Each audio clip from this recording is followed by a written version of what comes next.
শোনেন শোনেন গ্রামবাসী শোনেন দিয়া মন, এই প্রেমের ঘটনা বড় জানা প্রয়োজন।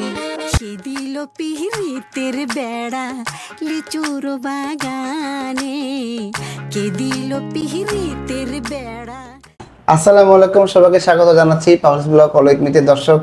নতুন আরও একটা পর্ব নিয়ে আপনাদের সামনে আবারও হাজির হয়ে গেলাম।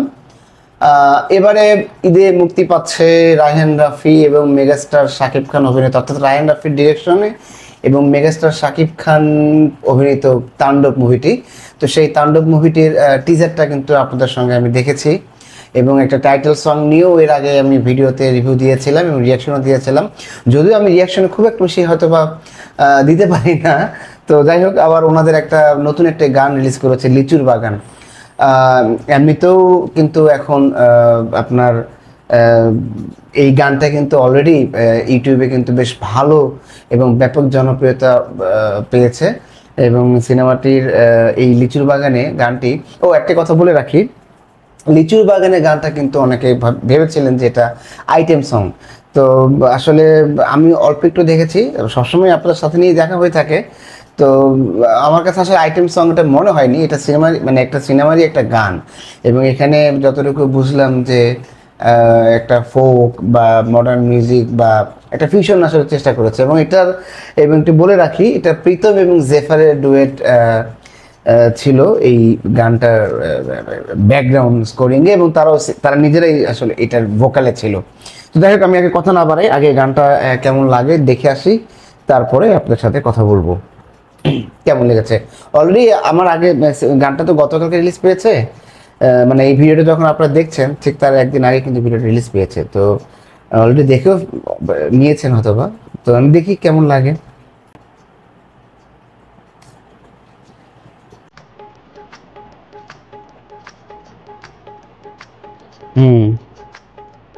কে দিল পিহিতের বেড়া লিচুর বাগানে, শাকিব খান। পিহিতের বেড়া লিচুর বাগানে। সেট ডিজাইনটা কিন্তু ভালো। অনেকে বলছিল, আমি আসলে অনেক জায়গায় কমেন্টে বা দেখছিলাম যে আপনার কোক স্টুডিওর মতো একটা হয়তো বা নেওয়ার চেষ্টা করেছে, বা যাই হোক, মানে কোক স্টুডিওরটা একটা বিষয় আর এইটা একটা বিষয়। সাবিলের নুকে কিন্তু ভালোই লাগছে, ছোট পর্দায় যতটুকু দেখেছে তাকে, বড় পর্দায় তাকে ভালো লাগছে। জেফারের গানটাও মানে মানিয়েছে আর কি।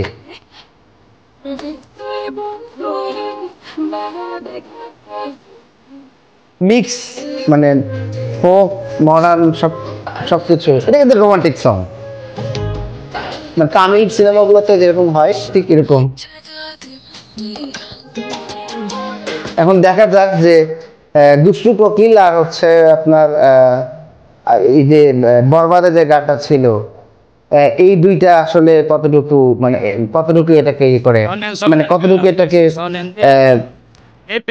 বেশি মানুষ দেখে বা পছন্দ বা জনপ্রিয়তা যায়। তবে ওই দুটো ছিল আইটেম সং, আর আমার এই গানটা আইটেম সং মনে হয় নাই বা এখন মনে হচ্ছে না। এটা শাকিব খান আর হচ্ছে আপনার সাবিলা নূর বা ওই সিনেমার ক্যারেক্টার, দুজনের যে ক্যারেক্টার, তাদের একটা রোমান্টিক সঙ্গের মতোই মনে হচ্ছে আমাদের কাছে। এবং এটা আপনার তামিল সিনেমাগুলোতে কিন্তু এরকম হয়। আসলে সেটা দিলে ভালো। শাকিব খানের যে বিষয়টা, উনি বোধহয় একটু ফিজিক্যালি আরো আগে থেকে বেশ ভালো, মানে ক্রিকেট লাগছে তাকে। সেট ডিজাইন এবং মিউজিকটা ভালো লাগছে, সাবিনারও ভালো লাগছে।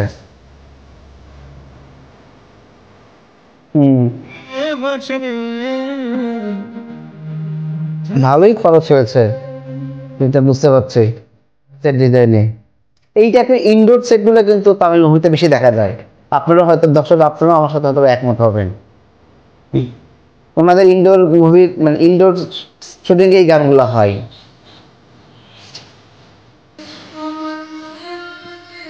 ভালোই লাগছে।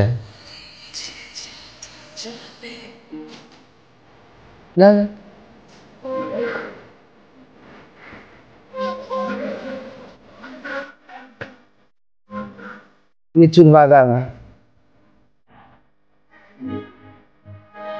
গানটা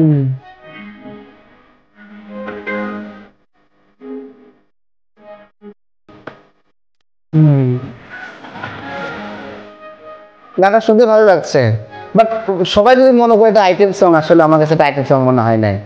এটা নর্মালি একটা রোমান্টিক সং, বাট গানটাকে ভিন্নভাবে সাজান বা ভিন্নভাবে তারা প্রিপেয়ার করেছে বা ভিন্নভাবে তারা এনেছে, ভিন্ন আঙ্গিক এনেছে।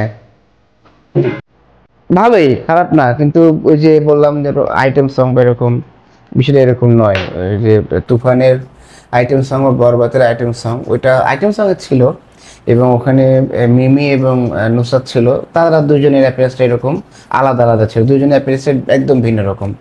আবার এখানে আপনার শাকিব খান এবং সাবিলা নূরের যে অ্যাপিয়ারেন্স দেখলাম বা যে এটা ভিজুয়ালাইজেশন যেটা দেখলাম এবং গানটা যেভাবে মেক করা হয়েছে তাতে খারাপ লাগেনি এবং গানটা ওরকম শুনতে ভালো লাগছিল, একটু ডিফারেন্ট লাগছিল আর কি, মানে একেবারে ডিফারেন্ট লাগছিল আর কি, মানে একদম মানে খুব বেশি রোমান্টিক না না, আবার ওখানে একটু লোকগীতি বা একটু ফোক মিউজিকের একটু সংমিশ্রণ আছে, আবার একটু মডার্ন মিউজিকেও, যেহেতু সিনেমা তো একটু ডান্সের একটা ব্যাপার থাকবে, কোরিওগ্রাফির একটা ব্যাপার থাকবে, তো সেটার একটা বিটের ব্যাপার আছে বা বেজের ব্যাপার আছে, তো সেখান থেকে একটু মডার্ন মিউজিক হয়তো চেষ্টা করেছে।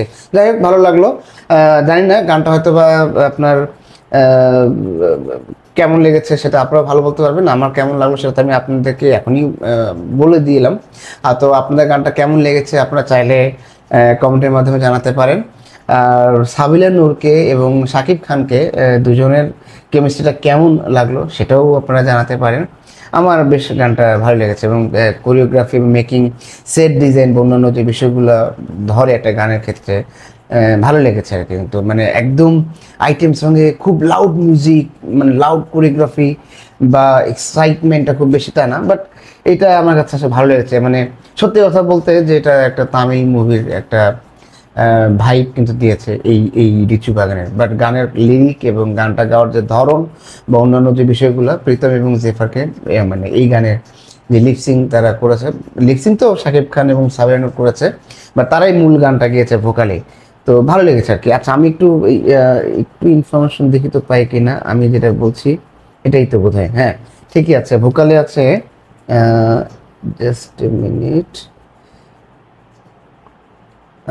ভোকালে হ্যাঁ ঠিকই আছে, প্রীতম হাসান, জেফার রহমান, মঙ্গল মিয়া, আলিয়া বেগম, হ্যাঁ এই কয়েকজন মিলে এই গানটা গেয়েছে। আলিয়া বেগম তো বোধহয় এর আগে তো প্রীতমের কোক স্টুডিওতে বোধহয় ছিল আর কি। গানটা ভালো লাগলো, আর কথা বাড়াচ্ছি না। আপনারা নিশ্চয়ই এটা সিনেমা হলে, যেহেতু এটা খুব কালার একটা মানে খুব কালারফুল একটা সং ছিল এবং পিছনে ব্যাকগ্রাউন্ড বা যে বিষয়গুলো ছিল খুব ভালো লাগছিল, বড় পর্দা দেখতে এটা আরও ভালো লাগবে আশা করছি। তো প্রেক্ষাগৃহে গেলে অবশ্যই সিনেমার সঙ্গে এই গানটাও নিশ্চয়ই আমি উপভোগ করবো। দর্শক আর কথা বাড়াচ্ছি না, আমি আজকে পর্বটা এখানেই শেষ করছি। যাওয়ার আগে যে কথাটি সবসময় বলি, আমার চ্যানেলটি যারা সাবস্ক্রাইব করেছেন তাদেরকে অসংখ্য অসংখ্য ধন্যবাদ, যারা সাবস্ক্রাইব করেনি তাদেরকে সাবস্ক্রাইব করার জন্য অনুরোধ করছি। আর নতুন পর্ব দেখার আমন্ত্রণ জানিয়ে আমি আজকের পর্বটা এখানে শেষ করছি। ততদিন ভালো থাকুন, সুস্থ থাকুন, আসসালামু আলাইকুম।